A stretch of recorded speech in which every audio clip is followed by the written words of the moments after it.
તો ખેડૂત મિત્રો એકવાર ફરીથી સ્વાગત છે આપ સૌની પોતાની ચેનલ ખેડૂત ઓનલાઈન પોઈન્ટ પર। તો દોસ્તો આજની વિડીયોની અંદર આપણે સૌથી મોટી અને મહત્વપૂર્ણ ખેડૂત વિશેની માહિતી જાણીએ તો સૌથી પહેલી મહત્વની માહિતી આપ સૌની સામે આવી રહી છે કે દેવા માફીના ફોર્મ ભરવાના ચાલુ। પાક લેવા માટે ખેડૂતોએ મોટી રકમના પાક ધિરાણો લીધેલ હતા, જેથી ખેડૂતોની હાલત કફોડી બની છે। ત્યારે સમગ્ર ગુજરાતના ખેડૂતોના પાક ધિરાણના દેવા માફી કરવામાં આવે તેવી માંગણી સાથે અરજી કરવાનું નક્કી કરેલ છે, જેથી કરીને તારીખ 9/12/2024ના રોજ મોટા ભેલા ગામના ખેડૂતોની અરજી કરવાની શરૂઆત કરવામાં આવેલી હતી। ત્યારે કાંતિલાલ ડી બાવરવા પ્રમુખ, રાજીવ ગાંધી પંચાયત રાજ ગુજરાત પ્રદેશ ડોક્ટર લખમણભાઈ કણઝારિયા, મહામંત્રી RGPRS મુળુભાઈ ગોહેલ, સરપંચ સહિતના ગામના ખેડૂતો હાજર રહ્યા હતા। ત્યાર પછીની મહત્વપૂર્ણ માહિતી આગળ આવી રહી છે દોસ્તો કે મોદી રાજમાં વધી મોંઘવારી મામલે કોંગ્રેસ સાંસદ રાહુલ ગાંધીએ સરકાર પર નિશાન સાધ્યું।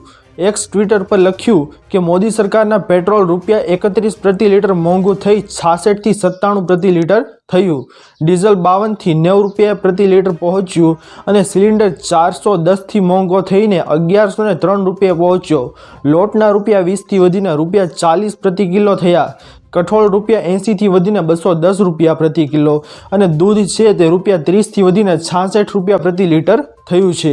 લોકોને મોદી સરકાર મોંઘી પડી છે તેવું કહેવામાં આવ્યું હતું। ત્યાર પછીની મહત્વપૂર્ણ માહિતી આગળ આવી રહી છે દોસ્તો કે ગરીબોને મળશે 10,000 રૂપિયા। ગરીબ પરિવારો અને નાના ખેડૂતોને માત્ર આધાર કાર્ડના પુરાવા સાથે 10,000 રૂપિયા બેંકમાંથી આપવામાં આવશે।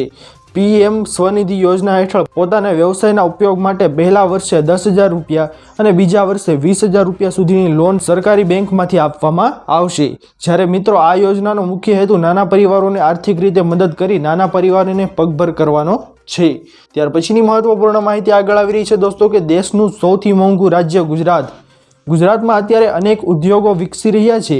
ભારતમાં સૌથી વધારે વિકસિત રાજ્યોની યાદીમાં ગુજરાતનું નામ આવે છે, પરંતુ ગુજરાતમાં રહેવા માટે કેટલા રૂપિયાની જરૂર પડે છે જેનાથી તમે સામાન્ય જીવન જીવી શકો? આ મામલે એક સર્વે કરવામાં આવ્યો, જેમાં એવું સાબિત થયું છે કે જીવન ગુજરાત ખર્ચ મામલે ગુજરાત ભારતનું સૌથી મોંઘું રાજ્ય છે। અહીં સામાન્ય જીવન જીવવા માટે દર મહિને આશરે 46,000 રૂપિયાની જરૂર પડે છે। જો જીવન ગુજરાત સૌથી સસ્તા રાજ્યની વાત કરવામાં આવે તો હિમાચલ પ્રદેશ છે, અહીં માત્ર 23,000 રૂપિયાની જરૂર પડે છે, પરંતુ ગુજરાત છે તેમાં મોંઘવારી દિવસે ને દિવસે વધતી જાય છે। ત્યારબાદની મહત્વપૂર્ણ માહિતી આગળ આવી રહી છે દોસ્તો કે આ કામ આજે જ પતાવજો। 31 ડિસેમ્બર પહેલાં દોસ્તો રેશન કાર્ડનું KYC તમે કરાવી લો, કારણ કે 31 ડિસેમ્બર સુધી નહીં કરાવ્યું હોય તો તમારી મુશ્કેલીઓ વધી શકે છે। ત્યારબાદનું બીજું મહત્વનું કામ છે દોસ્તો કે 14 ડિસેમ્બર પહેલાં મફતમાં આધાર કાર્ડ સુધારો કરાવી લો। ત્યારબાદ દોસ્તો ત્રીજા નંબરનું મહત્વનું કામ છે કે 2019 પહેલાં ગેસ ધારકો KYC બાકી હોય અને સબસિડી ના મળતી હોય તો કામ પૂરું કરી લો। ત્યારબાદ દોસ્તો ચોથા નંબરની મહત્વપૂર્ણ માહિતી છે દોસ્તો અહીં કે પેન્શન ધારકો જીવન પ્રમાણપત્ર 31 ડિસેમ્બર પહેલાં પતાવી લો પેન્શન મેળવવા માટે। ત્યારબાદ પાંચમી અને છેલ્લા નંબરનું કામ છે દોસ્તો અહીં કે 2019મો હપ્તો મેળવવા માટે ફાર્મર રજિસ્ટ્રી વહેલી તકે પતાવી દો। ત્યાર પછીની મહત્વપૂર્ણ માહિતી આગળ આવી રહી છે દોસ્તો કે યુવાનોને મળશે 15,000 રૂપિયા। નાણામંત્રીએ બજેટમાં સૌથી મોટી જાહેરાત કરી છે, તેનાથી 210 લાખ યુવાનોને ફાયદો થશે। નાણામંત્રીએ કહ્યું કે EPFO હેઠળ પ્રથમ વખત નોંધણી કરાવનાર યુવાનોને સરકાર EPFO હેઠળ 15,000 રૂપિયા આપવામાં આવશે, એટલે કે 1 લાખ રૂપિયા ઓછા પગારની પહેલી નોકરી લાગવા પર સરકાર 3 તબક્કામાં 15,000 રૂપિયા આપશે। ત્યારબાદની મહત્વપૂર્ણ માહિતી આગળ આવી રહી છે દોસ્તો કે ગુજરાતમાં કરા પડશે આગાહી।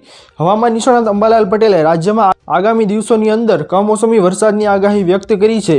અંબાલાલ પટેલનું કહેવું છે કે 17 ડિસેમ્બરથી મહત્તમ તાપમાન વધારો થશે। 16 થી 24 ડિસેમ્બર વચ્ચે અરબ સાગરમાં એક સિસ્ટમ સક્રિય થવાના કારણે કમોસમી વરસાદ પડે તેવી શક્યતા છે। હવામાન શાસ્ત્રીએ પવનની સાથે સાથે વરસાદ પડે તેવી શક્યતા વ્યક્ત કરી છે।